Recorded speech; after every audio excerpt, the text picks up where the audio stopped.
Yes, again, alright mga minamahal, Alicia nyo, nagbabalik muli para sa ating panibagong video. So, ano na naman kaya itong drama? Oo, ng asawa ni Catalina Cabral na si Cesar, Cabral, na kung saan umiiyak, na pwede ba, pauwiin nyo na kami, gusto lang naman namin na makasama ang asawa ko ngayong Pasko, ng anak ko ngayong Pasko. Bakit? Natatakot ka ba na i-autopsy?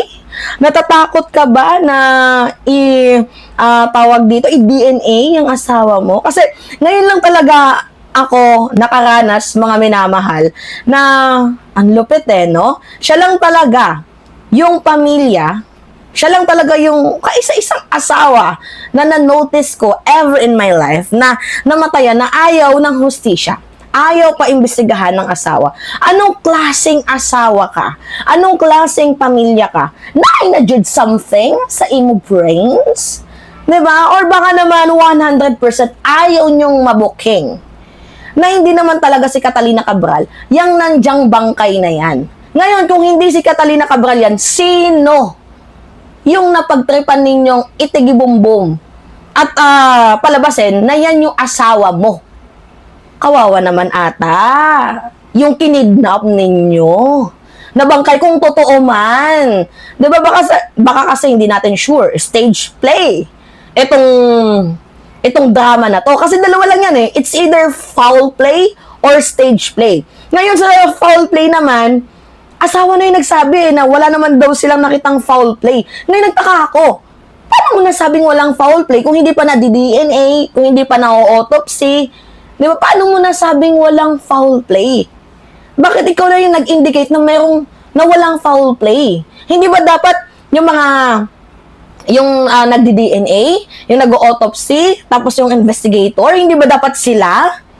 At saka bakit ka natatakot sa utos ng DILG at sa utos ng NBI na ipa-autopsy yung asawa mo? Ba't parang nagdadrama ka na parang ikaw yung aping-api? Tinutulungan ka lang naman. Di ba mga minamahal? Na makamit mo yung hustisya, bakit parang ayaw mo? Bakit parang taong bayan pa yung namimilit sa'yo na kailangan mo tong gawin para sa asawa mo? Di ba? Ngayon, sinong pamilya ang ayaw malaman ang kinamatay ng kanilang kapamilya? Di ba wala naman atang ganon? Pero dito sa case ni Cesar Cabral na asawa ng namatay kuno na undersecretary na si Cabral ng DPWH, bakit parang iba yung tirada at linya mo? And besides, yung asawa mo kasi, public servant. Meron siyang involvement sa malalaking pera ng kaban ng bayan. Kasi siya lang naman yung nag-reveal ng 51 billion ni Pulong Duterte. At siya lang naman yung may alam sa ikot ng sistema ng pera dyan sa loob ng DPWH. According kay Alcantara, according kay Bernardo, katangi-tangi at pinaka-main character, itong si Catalina Cabral. So bakit mo ipagkakait sa mamamayang Pilipino at sa pamilya mo at sa sarili mo mismo yung totoong hustisya? Di ba mga minamahal? Anyway, sige.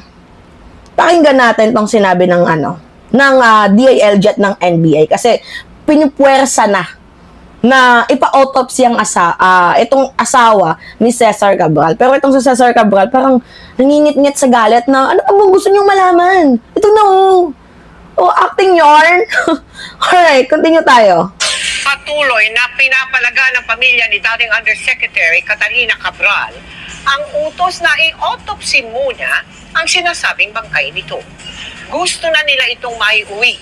Kaya nagka-tensyon kanina. Sabay giit na naniniwala silang walang foul play sa nangyari. Live mula sa Baguio City, nakatutong si Bea Pila. Bea?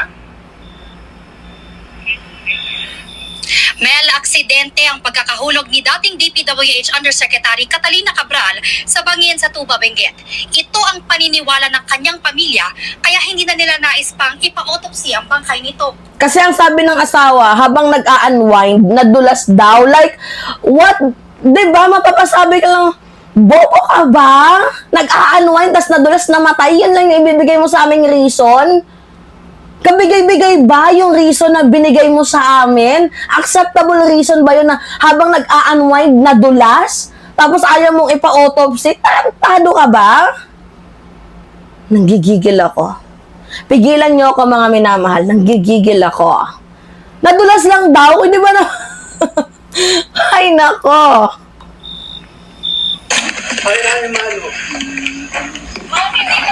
Nagkainitan sa punerarya sa Baguio City kung nasaan ang labi ni resigned Public Works and Highways Undersecretary Catalina Cabral. Halos magmakaawa na kasi ang asawa ni Cabral na maiuwi na nila sa Metro Manila ang bangkay nito. Kami na yung anak ko, tsaka yung ako na mismo ang sasabi na asawa ko yan. Nanay nila yan. Ba't ano pa gusto nila i-prove? Maghanap sila ng ibang tao? Ang hiling ng pamilya ni Cabral, mapabilis na ang proseso ng pag-uwi sa labi. Hindi pa rin daw kasi napipirmahan ang death certificate nito. Pero sa sulat ng Justice Department sa NBI ngayong araw, iniutos nitong i-autopsy si Cabral sa lalong madaling panahon dahil sa mga anilay kaduda-dudang pangyayari kaugnay ng pagkamatay niya. Giit ng asawa ni Cabral, hindi nila bibigyan ng basbas na ma-autopsy ito. Oho. Karapatan na namin na nagbigay na kami ng waiver. Nagdudusa na kami, tapos ito ang ramdaman mo, pahirapan ka pa. Kilala ng anak ko, kaya nagbigay kami ng waiver. Ano pa gusto nilang punto? Na para patunayan, lang gusto namin. Magpapasko. Makasamahan man lang namin yung asawa, makasama ko lang, asawa ko yung Pasko. Pinag-aaralan na ng Philippine National Police ang mga susunod nilang hakbang matapos makakuha rin ng direktibang i-autopsy ang bangkay mula naman sa Department of the Interior and Local Government o DILG. Iniutos din itong i-DNA test ang bangkay. Dito pa yung pinag-aaralan natin mga legal officers kung ano po ang magandang gawin po ng PNP National Police para masiguro natin na yung disease ay namatay. Totoo ang katawan po yung disease. Yan.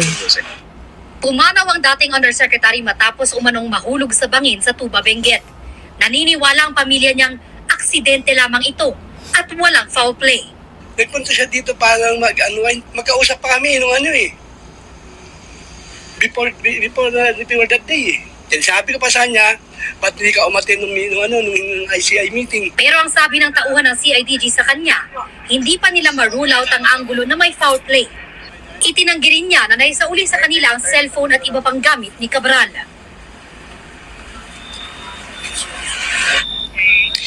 Mel, sa ngayon patuloy tayo nagbabantay dito sa labas. Grabe, no? No, tingnan nyo ang mga comment dito. Public servant ang asawa mo at involved siya sa anomalya. Kaya kahit masama loob nyo, may karapatan ng taong bayan na malaman kung siya talaga yan. Actually, totoo. So, may nag-comment dito, Fumelio. Sabi niya, ayaw ipa-autopsy kasi hindi yan si Cabral. Tapos sabi ni Rodolfo, sangkot din ang asawa ni Cabral. Takot ma-autopsy, siya ata ang sumakal sa lieg ni Miss Cabral.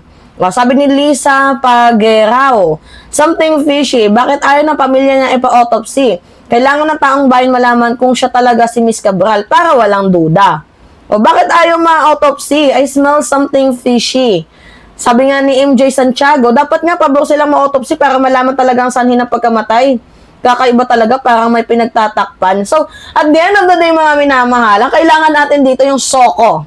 Yung investigation scene, makuha yung blood sample for DNA, tapos autopsy dapat. Kasi para malaman natin, for the interest of justice, we need to know, we need to find out kung si Catalina Cabral, yung bangkay na pinaglalamayan ko nila. Kasi hindi ko nasi-sense yung sense ng yung sincerity dito sa asawa and also sa driver. Hindi ko nasi-sense. 'Di ba? Kasi mafe-feel mo kung talagang si Cabral yan. Kasi willing silang i-take yung risk. Sige, pa-autopsy natin yan for the sake of the justice, for us, for our family, and for the sake of the Filipino people. Diba? Ganun sana eh. Kaso wala. Iba yung atake. So, there must be something wrong, mga minamahal. Kaya, mapapa-what the F ka na lang. Diba? So, I think, ayaw mong i-autopsy dahil natatakot kayong mabuklo ng mamamayang Pilipino. Alam niyo merong sa batas. Merong tawag dito, merong pananagutan yan sa batas na fake mo ang death mo. Merong pananagutan yan sa batas. So, anyway, mga minamahal, yun po.